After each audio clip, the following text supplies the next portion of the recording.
Hello friends, good morning. आज हम पढ़ेंगे इम्यूनाइजेशन शेड्यूल के बारे में। तो आइए देखते हैं। पहले हम देखते हैं इम्यूनाइजेशन से रिलेटेड प्रोग्राम के बारे में। तो इन 1974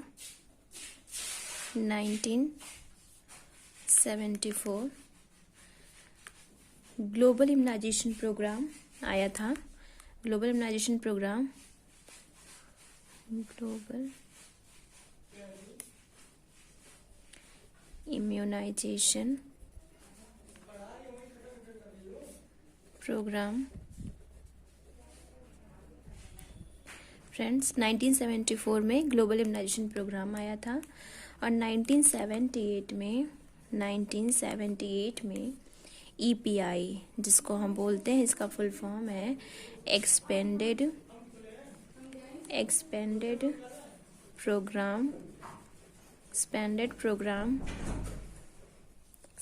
प्रोग्राम ऑफ इम्यूनाइजेशन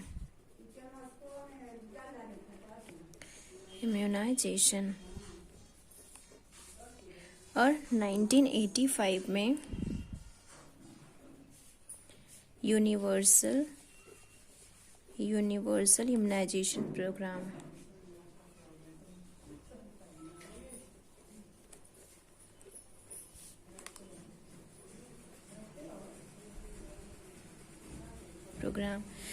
तो 1974 में ग्लोबल इम्यूनाइजेशन प्रोग्राम आया था, 1978 में EPI expanded programme of immunisation आया था, 1985 में यूनिवर्सल इम्यूनाइजेशन प्रोग्राम आया था। तो आइए अब देखते हैं इम्यूनाइजेशन शेड्यूल के बारे में। नेक्स्ट पढ़ते हैं इम्यूनाइजेशन शेड्यूल के बारे में। तो आइए, इसके 4 कॉलम हमने बनाया हुआ है।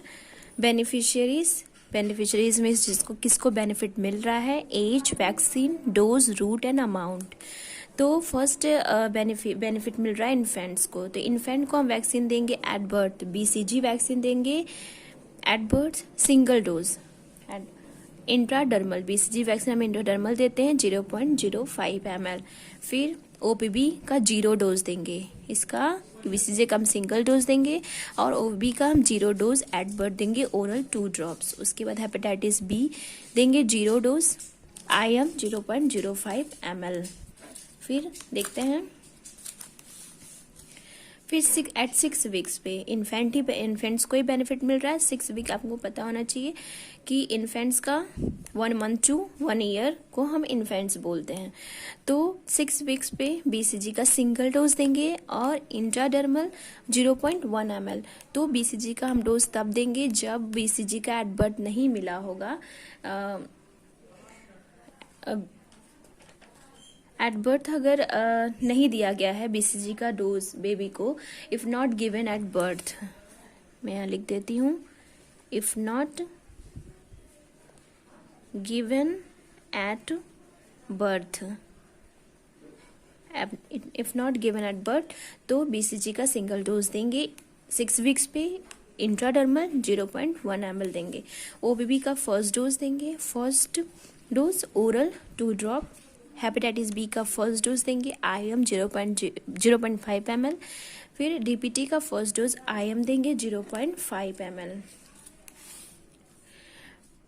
और क्या 6 वीक्स पे आपको पता होना चाहिए, 6 वीक्स पे, 10 वीक्स पे और 14 वीक्स पे पेंटावैलेंट वैक्सीन देते हैं ओपीवी के साथ। जैसे देखिए यहाँ 6 वीक्स पे ओपीवी के साथ हम पेंटावैलेंट दे सकते हैं। पेंटावैलेंट में 5 वैक्सीन होता है, DPT, hepatitis B and haemophilus influenza.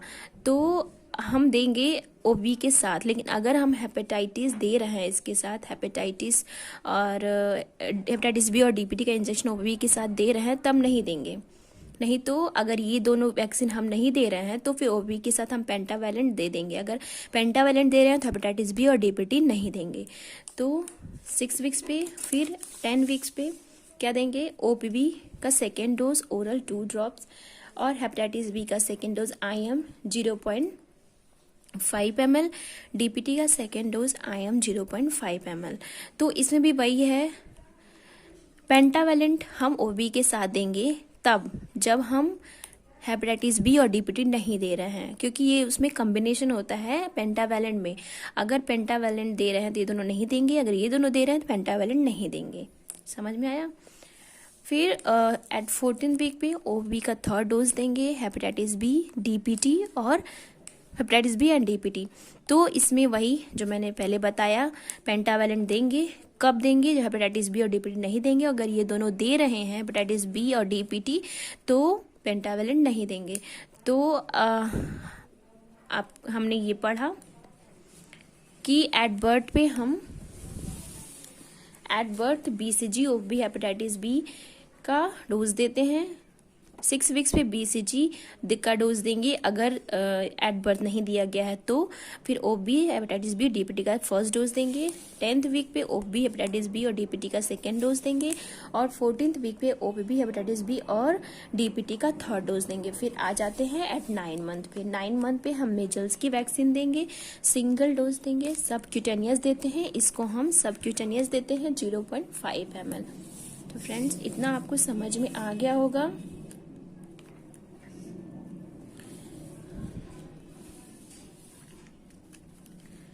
तो आइए अब देखते हैं नेक्स्ट वैक्सीन कौन सी देते हैं।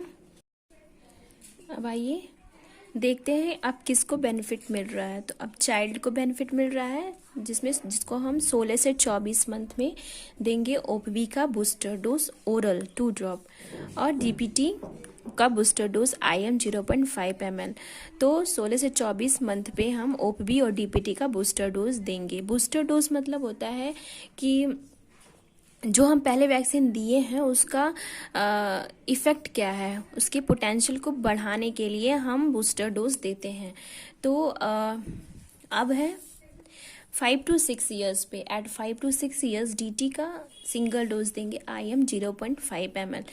तो डीटी का जो यहाँ पर्टूसिस क्यों नहीं दे रहे हैं, क्योंकि जो पर्टूसिस की पॉसिबिलिटी होती है 5 साल बाद ख़त्म हो जाती है। तो इसलिए हम 5 से 6 साल में अब पर्टूसिस को हटा के डीटी केवल दे रहे हैं। डीटी का सिंगल डोज IM 0.5 ml दे रहे हैं। अब आते हैं प्रेग्नेंट लेडी पे। बेनिफिट अब किसको दे रहे हैं? प्रेग्नेंट लेडी को। तो प्रेग्नेंट लेडी को हम टिटनेस का वैक्सीनेशन लगाते हैं अर्ली इन प्रेगनेंसी, मतलब 20 एट 1st डोज जो है अर्ली इन प्रेगनेंसी लगाते हैं IM 0.5 ml 16 से 20 सप्ताह में। जो जेस्टेशनल पीरियड चल रहा है उसके 16 से 20 सप्ताह के अंतराल में वो 16 से 20 सप्ताह में वो टिटनेस का 1st डोज देंगे early in pregnancy pregnant women को। और 2nd डोज जो है, 1st जो डोज जो हमने दिया है उसके 4 वीक बाद या फिर कह सकते हैं 1 महीने बाद 2nd डोज देंगे IM 0.5 ml। अब हमने देखा इम्यूनाइजेशन शेड्यूल। अब हम इस देखते हैं जो इम्पॉर्टेंट वैक्सीन है उसके मतलब इम्पॉर्टेंस वैक्सीन के जो कैरेक्टरिस्टिक, उनके कैरेक्टर के बारे में कि वो कैसे कैसे उनको प्रिपेयर किया जाता है, उनको कौन से टेम्परेचर पे रखा जाता है, कैसे प्रिपेयर किया जाता है, उनके कैरेक्टर के बारे में आइए देखते हैं। तो पहले हम देखते हैं BCG वैक्सीन के बारे में। BCG वैक्सीन जो है, BCG वैक्सीन जो इसका फुल फॉर्म होता है बैसिलस कैलमेट ग्यूरिन और स्टोरेज टेम्परेचर होता है 2.8 डिग्री सेल्सियस। और इसको किसके अगेंस्ट दिया जाता है? ट्यूबरक्लोसिस के अगेंस्ट दिया जाता है। और ये लाइव एटेन्यूटेड वैक्सीन होता है और इसका नेचर जो होता है वो लिफिलाइज्ड फॉर्म में होता है। लिफिलाइज्ड फॉर्म मीन्स पाउडर फॉर्म में होता है। पाउडर फॉर्म में होता है, ये पाउडर फॉर्म में प्रिपेयर होकर आता है।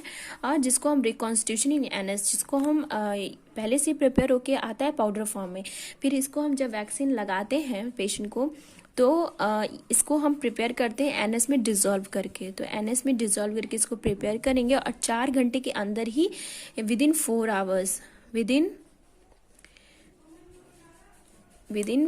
आवर इसको हम दे देंगे। उसके बाद नहीं देंगे क्योंकि इसके साइड इफ़ेक्ट दिखने लग जाएंगे, ख़राब हो जाता है ये।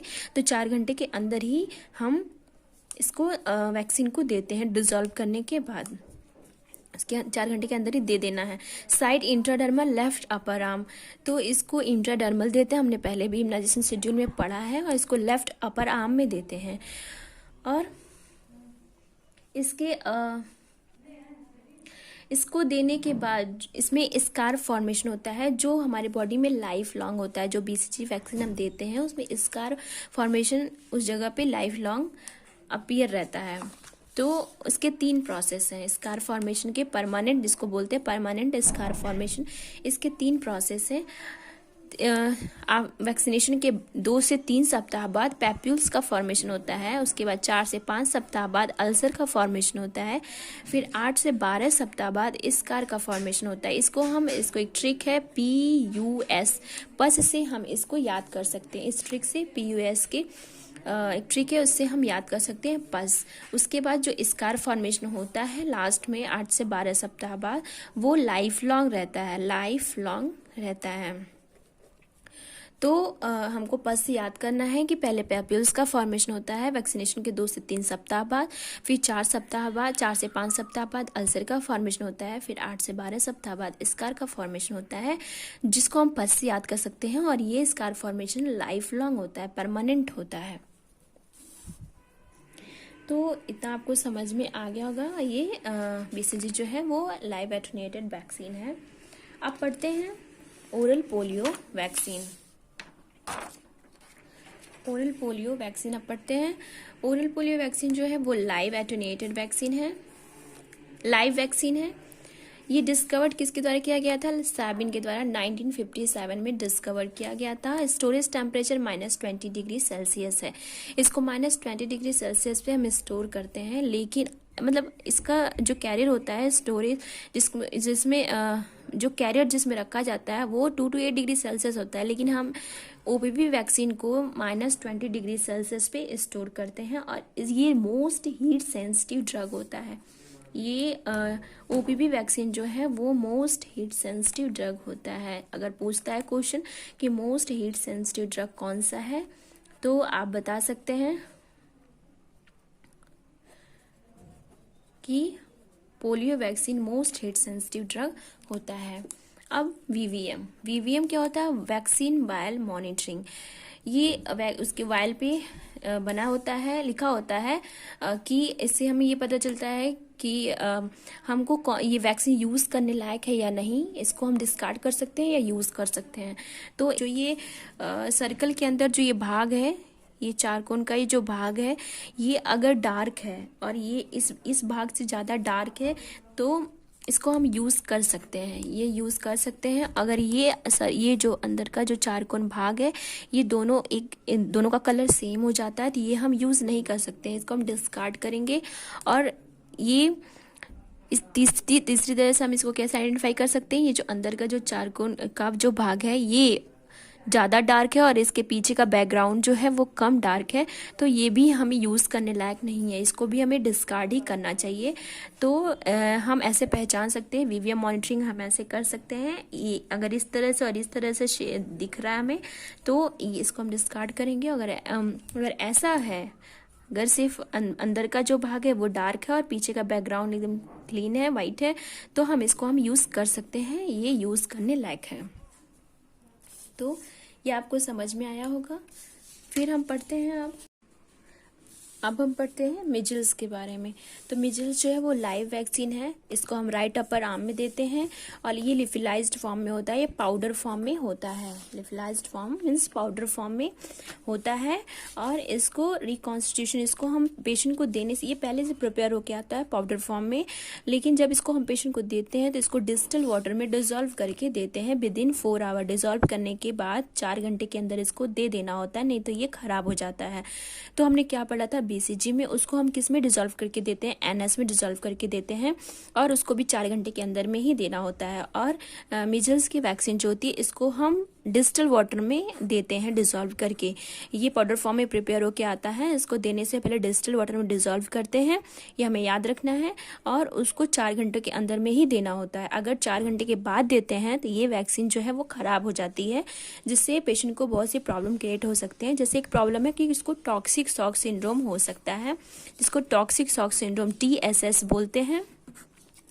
और जिसको हम कैसे आइडेंटिफाई कर सकते हैं, वोमिटिंग होगा उसको पेशेंट को, डायरिया होगा और हाई फीवर होगा। इससे हम पेशेंट को आइडेंटिफाई कर सकते हैं कि उसको टॉक्सिक शॉक सिंड्रोम हो गया है। और ये क्यों होता है? एक बैक्टीरिया होता है स्टाफिलोकोकस बैक्टीरिया जो कंटामिनेटेड मीजल्स वैक्सीन में ग्रोथ करता है। कंटामिनेटेड मीजल्स वैक्सीन में ग्रो करता है स्टाफिलोकोकस बैक्टीरिया, और पेशेंट को अगर 4 घंटे के बाद लगाते हैं तो उसको टॉक्सिक शॉक सिंड्रोम हो सकता है। इसीलिए इसको डिजॉल्व करने के बाद 4 घंटे के अंदर में दे देना होता है। अब पढ़ते हैं विटामिन ए। विटामिन ए का वैक्सीन जो है, विटामिन ए जो है वो हम 9 मंथ पे देते हैं। फर्स्ट डोज कब देंगे? 9 मंथ पे। और कितना देंगे? 1 lakh international unit route orally देते हैं। और सेकेंड डोज जो है वो देंगे 2 lakh international unit. Third dose 2 lakh, fifth dose 2 lakh, 6, 7, 8, 9 dose होता है, जिसमें से सिर्फ फर्स्ट डोज हम 1 लाख इंटरनेशनल यूनिट देंगे और बाकी सारे डोज 2 लाख इंटरनेशनल यूनिट देंगे। लेकिन एज डिफरेंस होता है, एज डिफरेंट होगा, जिसमें फर्स्ट डोज 9 मंथ पे देंगे, सेकेंड डोज जो है वो 18 मंथ पे देंगे। 18 मंथ पे देंगे, जिसमें सब में से 6+ अब करते जाएंगे, 6+ करते जाएंगे। 18 मंथ पे दिए second dose. Third dose 24 month पे देंगे, 24 मंथ पे थर्ड डोज देंगे। 30 मंथ पे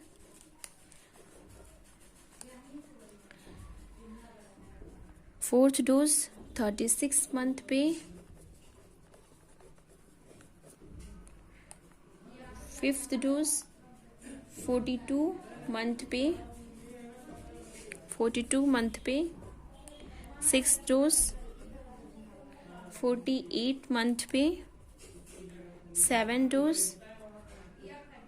54 मंथ पे 8th डोज। और 60 मंथ पे 9th डोज देंगे। अप टू कब तक देंगे? Up to 5 years old, up to 5 years old देंगे। तो इतना आपको याद रखना है कि 9 मंथ पे फर्स्ट डोज देंगे 1 लाख इंटरनेशनल यूनिट ओरली, और second dose 2 lakh international unit देंगे। बाकी बस इतना आपको याद रखना है कि फर्स्ट डोज बस देना है 1 लाख इंटरनेशनल यूनिट, बाकी 9 डोज देते हैं, जिसमें से बाकी सारे डोज 9 डोज तक देंगे 2 लाख इंटरनेशनल यूनिट।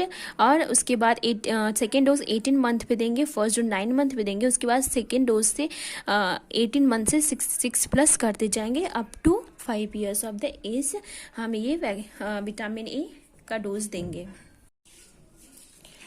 अब पढ़ते हैं हेपेटाइटिस बी। हेपेटाइटिस बी जो है वो किल्ड वैक्सीन होता है। Route IM site anterior lateral side of mid thigh. इसको hepatitis B anterior lateral side of mid thigh देंगे। और इसका ये कौन से मसल्स में देंगे? Vastus lateralis muscles. तो इतना याद रखना है कि ये हेपेटाइटिस बी किल्ड वैक्सीन है। रूट IM इंट्रामस्कुलर देते हैं। साइड कौन से साइड पे देते हैं? Anterior lateral side of mid thigh पे देते हैं। और कौन से मसल्स में देंगे? वेस्टिस लैटरलिस मसल्स में हेपेटाइटिस बी का वैक्सीन हम देते हैं। अब पढ़ते हैं रोटा वैक्सीन। रोटा वैक्सीन का जो डोज है वो 6 वीक्स, 10 वीक्स एंड 14 वीक्स पे देंगे। 3 डोज होता है, अमाउंट 5 ड्रॉप्स। तो ये यहाँ पे अमाउंट कितना है? 5 ड्रॉप्स है। पोलियो का वैक्सीन पोलियो कितना हम देते हैं, कितने ड्रॉप देते हैं? 5 ड्रॉप देते हैं। और ये रोटा वैक्सीन वो पोलियो 2 ड्रॉप देते हैं और ये रोटा वैक्सीन जो है वो 5 ड्रॉप देते हैं। और रूट क्या है? ओरली देते हैं। और किसके अगेंस्ट देंगे? डायरिया के अगेंस्ट रोटा वैक्सीन देंगे 5 ड्रॉप्स। और अब पढ़ते हैं fractionated inactivated polio vaccine. Fractionated inactivated polio vaccine. तो आपको इतना पता होना चाहिए कि जो पोलियो वैक्सीन होता है वो 2 टाइप का होता है, एक किल्ड होता है, एक लाइव होता है। तो जो किल्ड लाइव वैक्सीन होता है इसको सैबिन बोलते हैं और किल्ड वैक्सीन को हम साल्क बोलते हैं। तो ये फ्रैक्शनेटेड इनएक्टिवेटेड पोलियो वैक्सीन है जिसको 6 to 14 वीक पे देते हैं। अमाउंट 0.1 ml, रूट इंट्राडर्मली देते हैं। और यहाँ लिख देती हूँ, पोलियो वैक्सीन 2 टाइप्स का होता है, किल्ड एंड लाइव। किल्ड को हम साल्क बोलते हैं और लाइव को हम बोलते हैं सैबिन।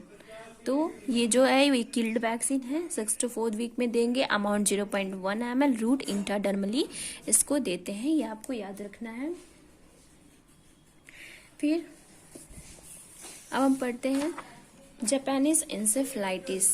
जापानीज इंसेफ्लाइटिस जो है वो फर्स्ट डोज देंगे 9th completed months to 12 months पे देंगे। 9 to 12 मंथ के बीच में इसको फर्स्ट डोज देंगे। अमाउंट 0.5 ml, रूट सबक्यूटेनियसली देंगे इसको, साइड लेफ्ट अपर आर्म में देंगे।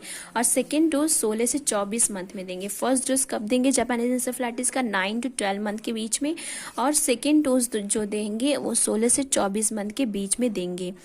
तो 16 से 24 मंथ के बीच में देंगे। उस अमाउंट इसका भी 0.5 में सबक्यूटेनियस लेफ्ट अपर आर्म में देंगे। तो मैं एक बार रिवाइज कर देती हूँ कि हमने क्या क्या पढ़ा आज। तो हमने पढ़ा इम्यूनाइजेशन शेड्यूल, जिसके प्रोग्राम के बारे में। फर्स्ट प्रोग्राम जो आया था वो ग्लोबल इम्यूनाइजेशन प्रोग्राम 1974 में।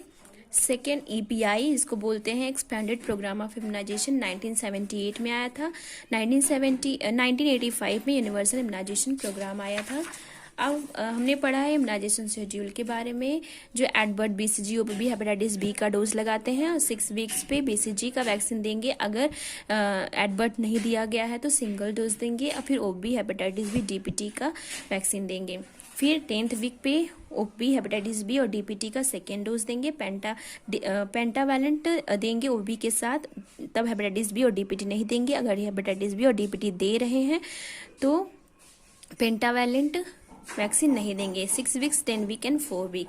फिर 9 मंथ पे मिजल्स की वैक्सीन सिंगल डोज देंगे, सबक्यूटेनियसली देंगे 0.5 ml। फिर आइए देखते हैं फिर हमने क्या पढ़ा। चाइल्ड के लिए 16 से 24 मंथ पे OPV और DPT का बूस्टर डोज देंगे। 5 to 6 ईयर्स में DT का सिंगल डोज देंगे। प्रेग्नेंट वुमेन के लिए हम TT का vaccine early in pregnancy 16 to 20 weeks के बीच में देंगे। और सेकेंड डोज 4th वीक पे देंगे after first dose, 4th week after first dose, मतलब या फिर 1 महीने के बाद कह सकते हैं सेकेंड डोज देंगे। फिर हमने पढ़ा BCG के बारे में, जो कि इसका फुल फॉर्म बैसिलस कैलमेट-ग्यूरिन है। Storage temperature 2 to 8 degree Celsius. Use against tuberculosis. ये लाइव वैक्सीन है, ये लिफिलाइज्ड पाउडर फॉर्म में होता है। इसको NS में डिजोल्व करके देते हैं। इंटरडर्मली लेफ्ट अपर आर्म पे देंगे, और इसमें परमानेंट स्कार फॉर्मेशन होता है लाइफ लॉन्ग के लिए। फिर ओरल पोलियो वैक्सीन हमने पढ़ा, जो लाइव वैक्सीन है, discovered by Sabin 1957। Storage temperature -20 degree Celsius पे इसको स्टोर करते हैं। मोस्ट हीट सेंसिटिव ड्रग इसको हम बोलते हैं, कह सकते हैं। फिर इसको VVM मॉनिटरिंग उन्होंने बताया ये आपको कि कौन सा हम डिस्कार्ड कर सकते हैं, कौन सा यूज कर सकते हैं।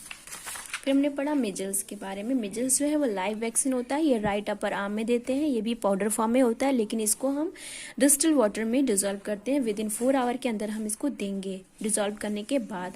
और इसके प्रॉब्लम जो होते हैं, अगर हम 4 घंटे के बाद देते हैं तो इसके कौन से प्रॉब्लम क्रिएट हो सकते हैं पेशेंट में? टॉक्सिक शॉक सिंड्रोम, जिसको हम आइडेंटिफाई कर सकते हैं वॉमिटिंग, डायरिया और हाई फीवर के थ्रू, और ये ड्यू टू स्टाफिलोकोकस बैक्टीरिया से होता है। अब हमने पढ़ा विटामिन A के बारे में, जो फर्स्ट डोज 9 मंथ पे देते हैं।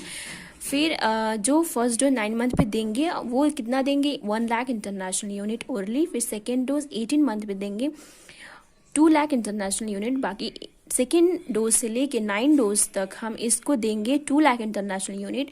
और जो सेकेंड डोज 18 मंथ पे देंगे, और फिर 6+ करते जाएंगे up to 5 years of the age. फिर हमने हेपेटाइटिस बी पढ़ा जो किल्ड वैक्सीन है। रूट IM इंट्रामस्कुलरली देंगे side anterolateral side of mid thigh. इसको कौन से मसल्स में देंगे? वेस्टस लैटरलिस मसल्स में देंगे। रोटा वैक्सीन डोज जो है 6, 10 एंड 14 वीक्स पे रोटा वैक्सीन देंगे। अमाउंट 5 ड्रॉप्स, इसको 5 ड्रॉप देते हैं। रूट ओरली अगेंस्ट किसके? डायरिया के अगेंस्ट देते हैं। फिर हमने पढ़ा फ्रैक्सीनेटेड इनएक्टिवेटेड पोलियो वैक्सीन जो 6 और 14 वीक्स पे देते हैं। Amount 0.1 ml route intradermally. और ये इतना हमको आपको याद रखना है कि ये कितने टाइप का होता है? पोलियो वैक्सीन 2 टाइप का होता है, कील्ड एंड लाइव।